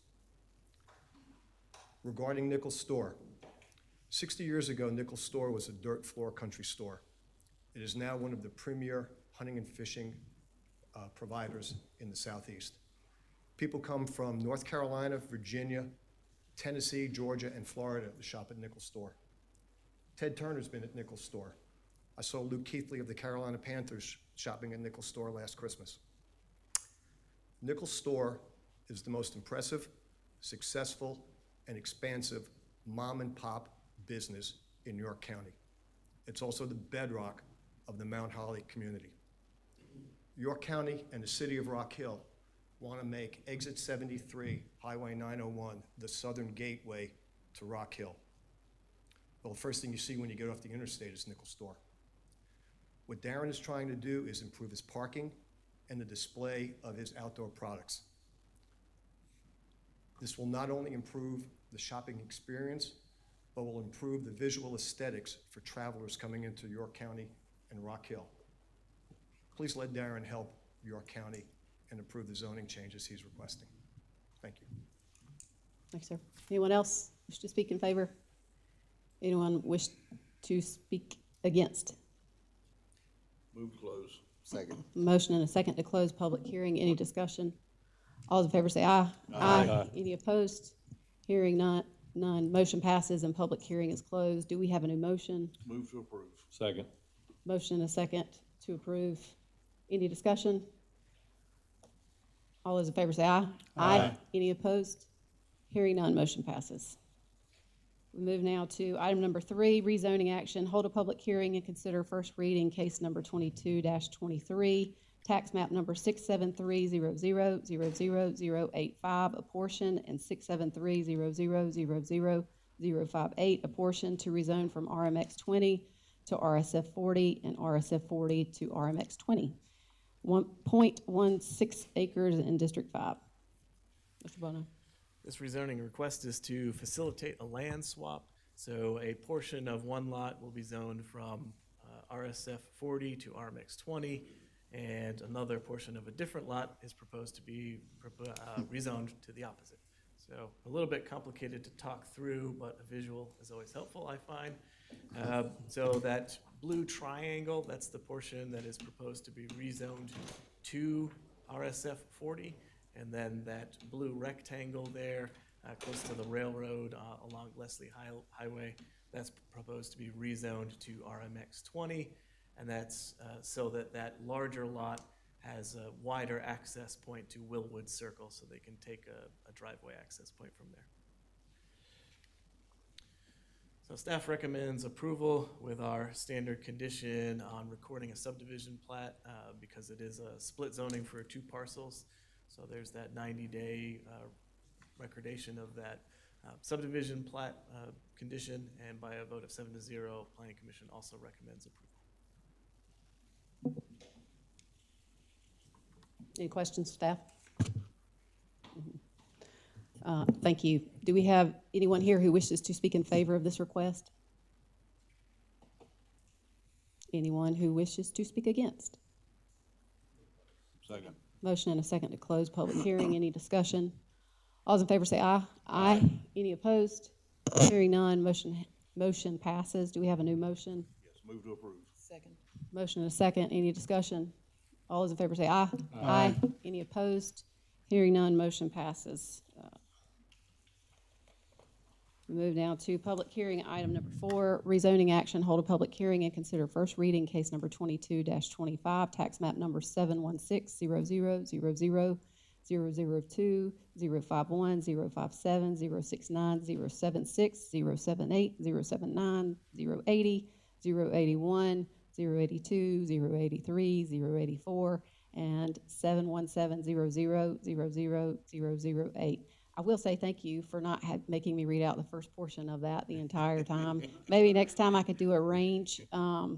Zoning request, major PD amendment, 355 acres in District 1. Mr. Buona. Yeah, so this application is a PD amendment. So the entire acreage for the overall PD is 355 acres along Springfield Parkway and Deerfield Drive, internal to the development. So that PD district, it's a mixed-use district. It's proposed to have 5.2 million square feet of office, or I should say approved to, and 400,000 square feet of retail and 600 dwelling units. The only thing that has been developed in this PD to date is a 150,000 square foot office, and that's Round Point Mortgage. Currently in the works is a townhome plan for Development Area 2, so that's what's circled in orange there. In order to facilitate that development, the applicant is seeking to amend the PD by eliminating a conceptual street connection that's in that development area, and also to modify one of the PD notes, which is related to pedestrian connections. So this is the first of those 2 requests. You see that squiggly line coming across from Springfield to Deerfield Drive. That's that conceptual internal street connection. The applicant is proposing that that connection be removed. There's a lot of topography issues along the pathway of that proposed connection that make that impractical, that was not known at the time of the PD.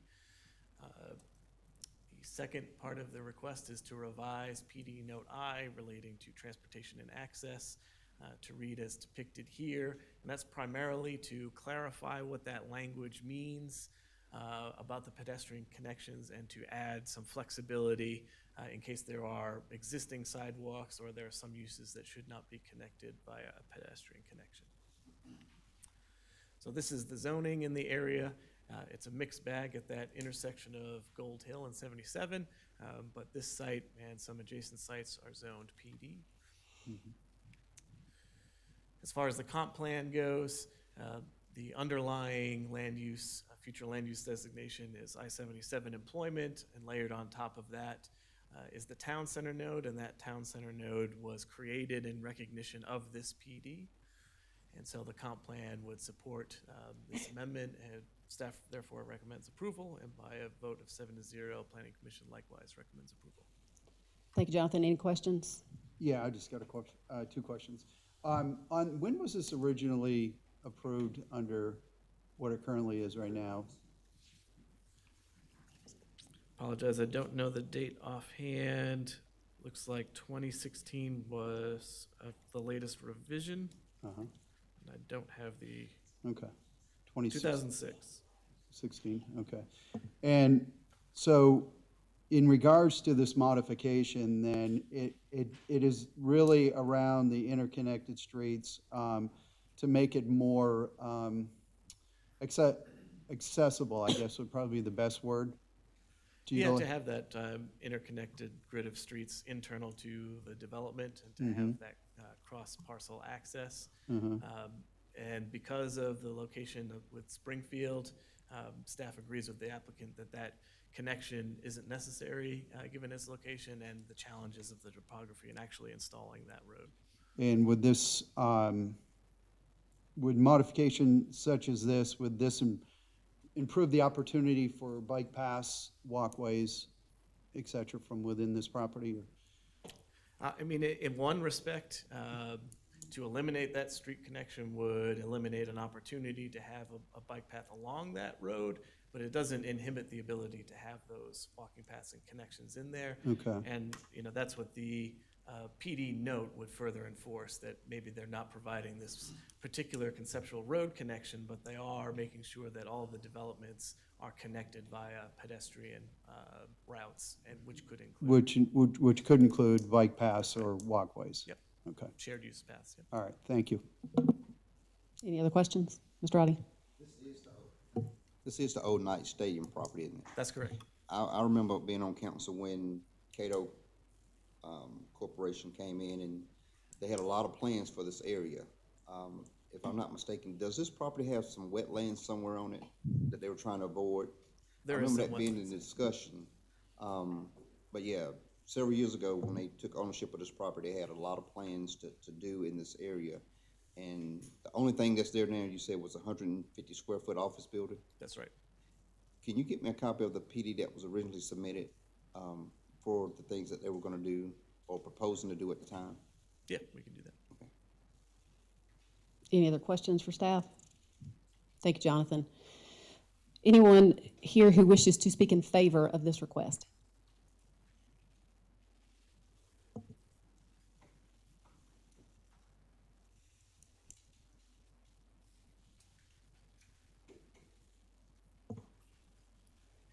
Is it on? Yep. Yes. Okay. You just got to, for some reason, it needs to be longer. You just got to lean in a little. Okay. I'm Karen Collins. I live at 734 Pella Vista Court, Fort Mill, and I also represent the Cato Corporation. We've tried multiple different ways to get something going out at this property. Unfortunately, during COVID, there were some things that came up, which frankly, with the Centene situation, we're kind of glad we didn't end up with it now that they've walked away from their buildings. But we've tried to bring in retail. Retail doesn't want to come in, predominantly a grocery store, without homes. We've tried to bring in office. Office doesn't want to come in without amenities, including the retail and homes for the people that work there. So we're trying to spur this development on. Now we're approved for 600 units. This is much lower density, 110, I believe, is what's being planned right now for that location. Thank you, ma'am. Sure.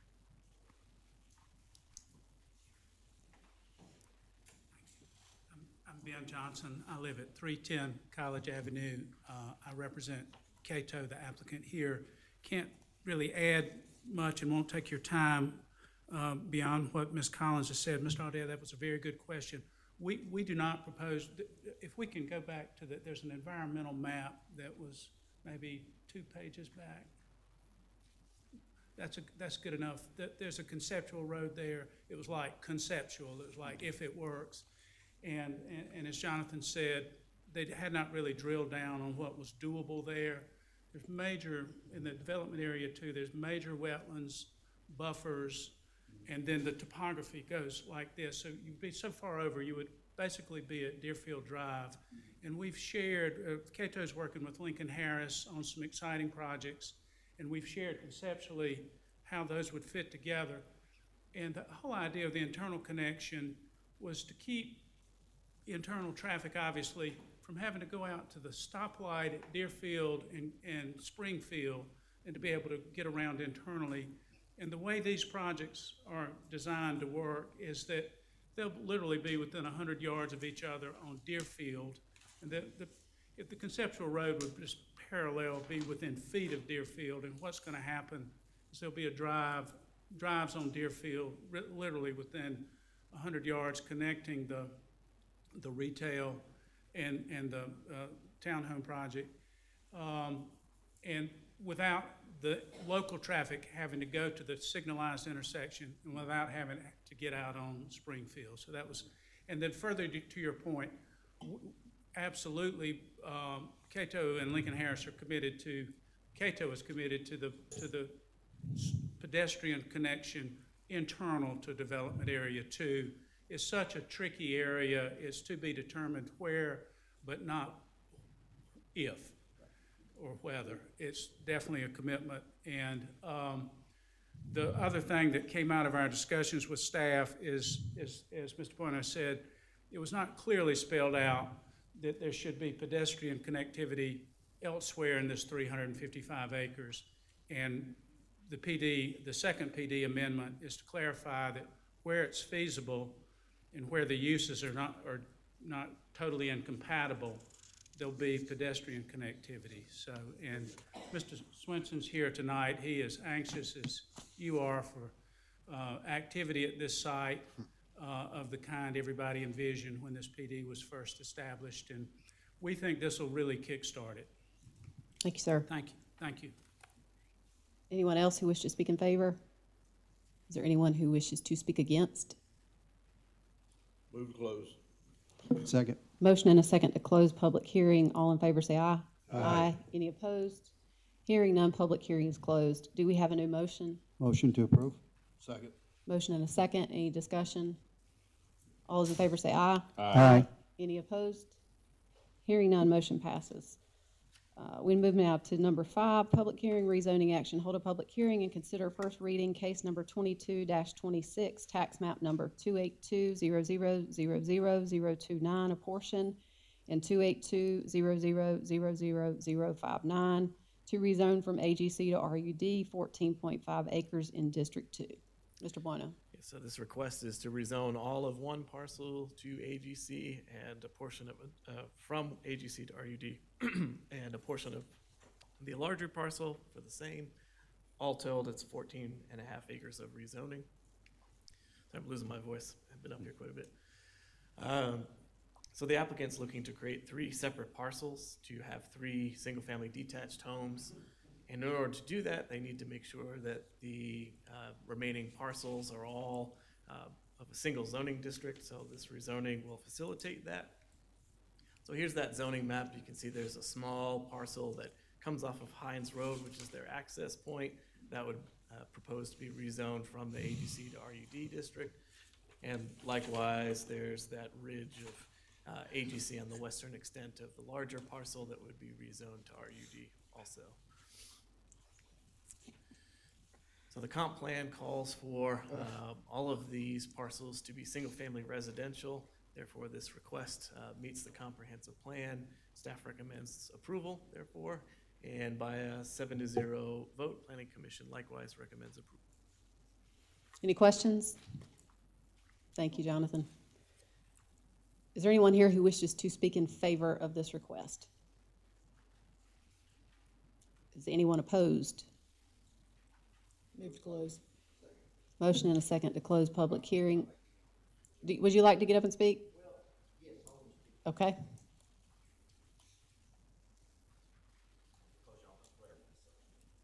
Just please start with your name and address. Stephen Burst, 1275 Hines Road. I'm on the corner.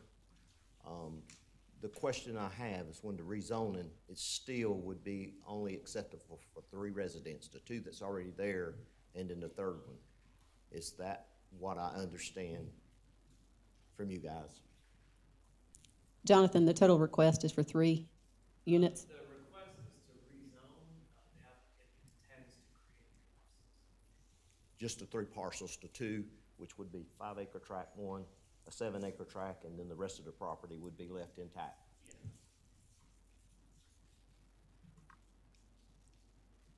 That's what the applicant proposes for a subdivision. Okay. That's what I want to make sure, because they've been marking, surveying, and they're up on my piece of property. And I'm just trying to figure out what's going on before the county and making sure that everything's taking place. We're not supposed to talk about people, but the guy that, the real estate guy is not the best. If you want to, let me suggest this. Why don't you speak to, directly to staff member, and he will tell you, and then if you have concerns, then you can come back to council and do the public forums at the beginning of the council meeting, but before you. Okay, that's good. That's a good way for you to get that information. Okay, thank you. Yes, sir. Is there anyone else who wishes to speak? Second. Motion second to close public hearing. Any discussion? All those in favor say aye. Aye. Any opposed? Hearing none, public hearing is closed. Do we have a new motion? Motion to approve. Motion and a second. Any discussion? All those in favor say aye. Aye. Any opposed? Hearing none, motion passes.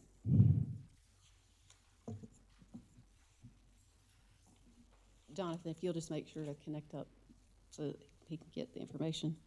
We move now to old business, rezoning action, consider second reading, case number 22-19, tax map number 72300000079, to rezone from UD to LI, 28.518 acres in District 1.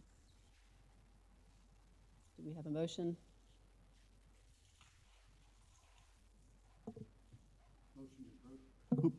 Second. Motion and a second. Any discussion? All those in favor say aye. Aye. Any opposed? Hearing none, motion passes. We move now to new business. Council to adopt a resolution creating a capital project sales tax commission to consider capital projects for the capital project sales tax. Move to approve the resolution without referral to committee.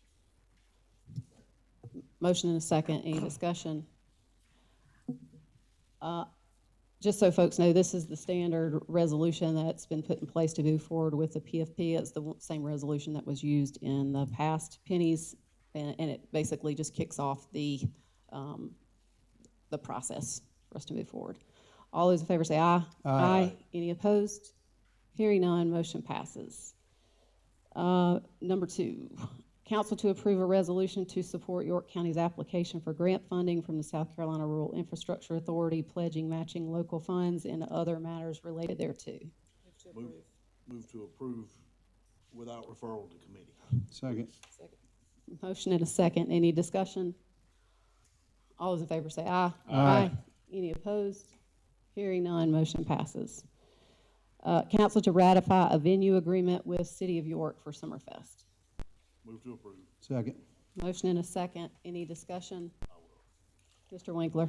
I'd just like to say, because usually I'm one who says I don't like ratifying things after the fact, and so to be consistent and explain myself, we just had Summerfest this past weekend, saw several of the council member applicants out talking to people, and took about, I think, 7 of my grandkids out for a little while to enjoy the festivities. And the City of York has a new events coordinator, and somehow or another, we've always approved these agreements with them. It just fell through the cracks with them having a new events coordinator and stuff, and so it got to us a little late to approve it beforehand, so that's why we're ratifying it after the fact. Sounds good. Yeah. All those in favor of the motion say aye. Aye. Any opposed? Hearing none, motion passes. Council to approve contractual amendment regarding award of bid number 2778 for the Highway 274 sanitary sewer force main project to include additional federal mandate requirement as part of the coronavirus state and local fiscal recovery funds program. Move to approve. Second. Motion and a second. Any discussion? All in favor say aye. Aye. Any opposed? Hearing none, motion passes. Council to approve contractual amendment regarding the purchase of 6 portable 911 operator positions and 6 portable 800 megahertz radio dispatch consoles to include additional federal mandate requirement as part of the coronavirus state and local fiscal recovery funds program. Motion approved. Second. Motion and a second. Any discussion? All those in favor say aye. Aye. Any opposed? Hearing none, motion passes. Council to approve a contractual amendment regarding the purchase of 911 telephone system equipment to include additional federal mandate requirements as part of the coronavirus state and local fiscal recovery funds program. Motion approved. Second. Motion and second. Any discussion? All those in favor say aye. Aye. Any opposed? Hearing none, motion passes. Council to consider first reading by title only of an ordinance authorizing the defeasance of certain water and sewer system revenue bonds of York County, South Carolina, appropriating monies to provide for such defeasance and to acquire certain water and sewer assets, providing for the reimbursement of certain of such monies from the proceeds of tax exempt bonds and providing for certain matters relating thereto. Move to approve. Second. Motion and a second. Any discussion? Yeah, there were a lot. All those in favor say aye. Aye. Any opposed? Hearing none, motion passes. Committee and other reports, Economic Development Committee, the Chairman, Joel Hamilton. The Economic Development Committee met this evening prior to our regular council meeting. Present were Councilwoman Love as well as Councilman Audette. In that meeting, we did receive an update from our Economic Development Director, who provided us some statistics regarding where we stand over the last fiscal year in regards to new projects, leads, site visits, and so forth. Mostly encouraging news. We also considered as a committee or took up the question again of reinstating an advisory board and what a new ordinance might look like. After some discussion, we did decide that we wanted to hear some alternatives to meet the goal of providing increased collaboration and communication with the general business community, rather than make a recommendation to council to approve the ordinance for the advisory board. So we do look forward to hearing some alternatives there. One other discussion involved what to do with our economic development funds that we've been accumulating. And as a council, we haven't really decided how to move forward with those. And as a committee, we would like for that question to be brought to a workshop in front of the full council with some alternatives proposed, with some details for, not just, high-level ideas, but perhaps some more specific flesh on the bone for what we can do with those funds to have the biggest impact for the entire county. We also look forward in our next meeting to taking up the question of and hearing from the chamber regarding their workforce development request. So we'll look forward to that at our next meeting. Of course, we had our executive session with some project updates, which were all encouraging. Thank you, Mr. Hamilton. We move now to council member new non-agenda comments. Mr. Winkler, let's change it up a little bit. We're gonna let Mr. Winkler go first. Yeah. All right. Thank you. I just wanted to say, first to apologize to council up here, and to the people in the audience, to our fire chiefs, our special tax districts, and others, because a few weeks ago, I made the comment sitting up here that none of our special tax districts had cooperated with the auditor and turned in any paperwork. That was not true. Some of them had. And so I misspoke, and I want to apologize to everyone for that. I was always, of a belief, and I try to be honest with everything I say and not tell a story, or as the Bible says, give false witness. And so I did, and I want to apologize. That was not my intention, because there were some who were cooperating, and from what I understand now, pretty much all of them are turning in information and working with the auditor on that. And the other thing I'd like to say, because something that's come out of this, audit that we're working on is some of the fire departments and chiefs are concerned that we are in some way trying to do this to take their barbecue, fish fry, or other money.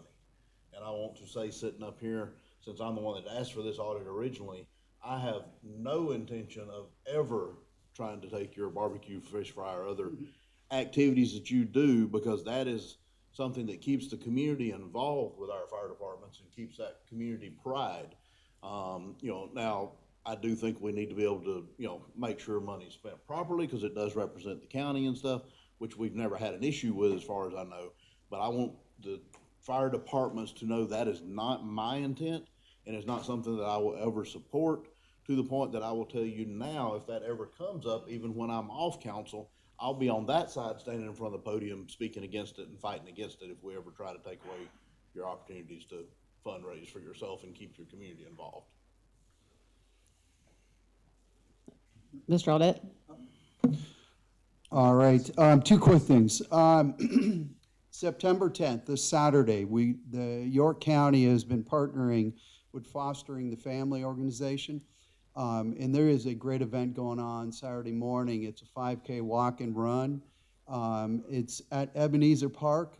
Love to see you guys all out there. It's going to be a good day, and it's a great cause to help out foster families in this community. If you are interested, go to fosteringthefamily.org, and you can register right through there under events. But again, it's going to be a great event. I want to share that with y'all. The next thing I want to share too is that through our schools, et cetera, there's been some identification of what they call gender identity movement, which is something that our kids are seen to be experiencing with being questioned about things and maybe information being pushed to them from teachers, et cetera. Again, this is kind of a general movement that we've seen in the last year and a half that I think has been negatively impacting our kids and our families. Just want to share with you, just recently, we have brought in books into the York County Library that do speak about the negative impact of this movement on our kids, and I want to share that those books are now in the library, York County Libraries. And that's it for me. Mr. Guppy? We're so used to Bump going first. I know. Everybody's throwing everybody off. Threw you a curveball tonight. I thought I had like 10 minutes to plan while you were dragging on a little bit here, Bump. But no, I just want to remind everyone that September is Suicide Prevention Awareness Month.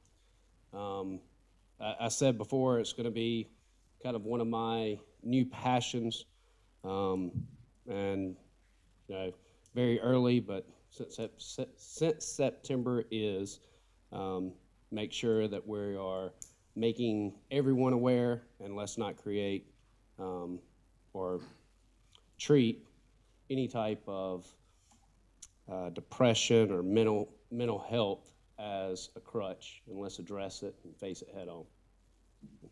Thank you, Brandon. Ms. Love? I'm gonna get something in. Come before on Bob. down. I just want to thank everybody on council, county management, county legal department, for your support on behalf of the residents of Lake Wiley who live in the Blue Granite Service area. We call it the Broil Flush, and we could not have done this, we could not gotten this far and to this point without you. So thank y'all for your support for the community in Lake Wiley. And I'll be brief.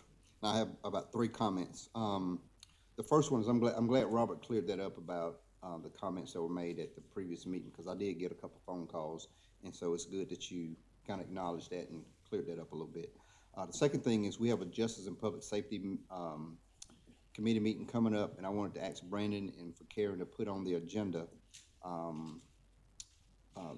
for us to have the conversation about my special fire tax district, and have the conversation of increasing the millage. We need to have that conversation about the process, and maybe we can have county attorney attend as well and kind of give us the steps that will have to be taken for Oakdale, and if anyone else wanted to increase their millage through a referendum. So did want to kind of get that on the radar for our Justice and Public Safety Committee.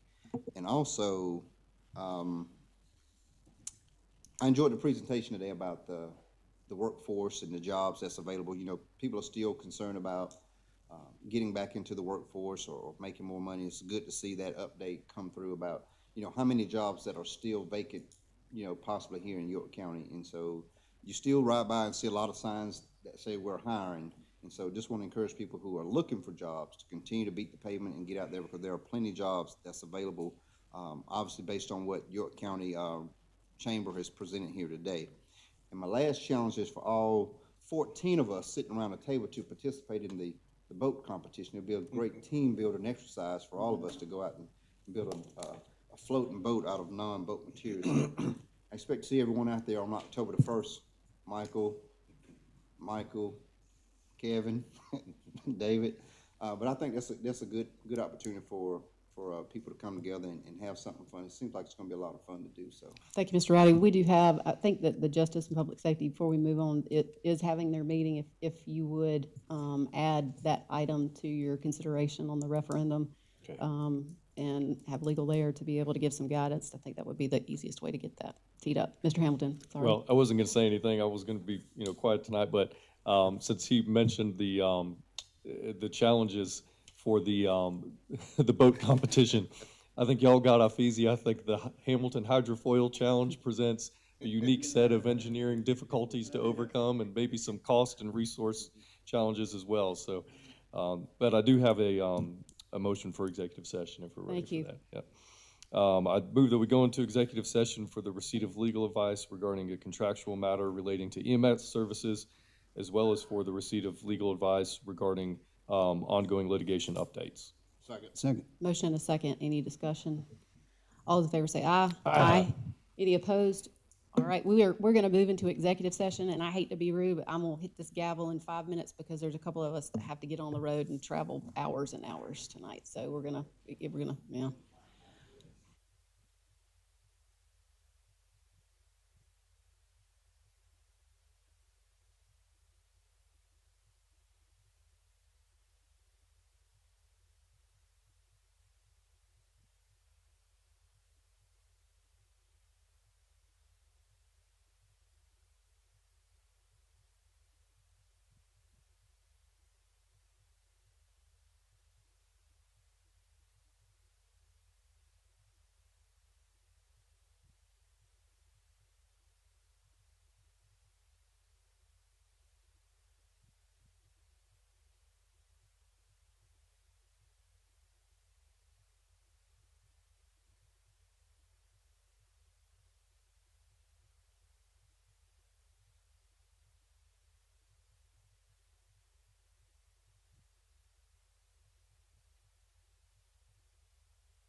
Executive session, no action was taken. Do we have any motions? There are no motions coming out of executive session other than to adjourn. Motion second, all in favor say aye. Aye. Any opposed? We are adjourned.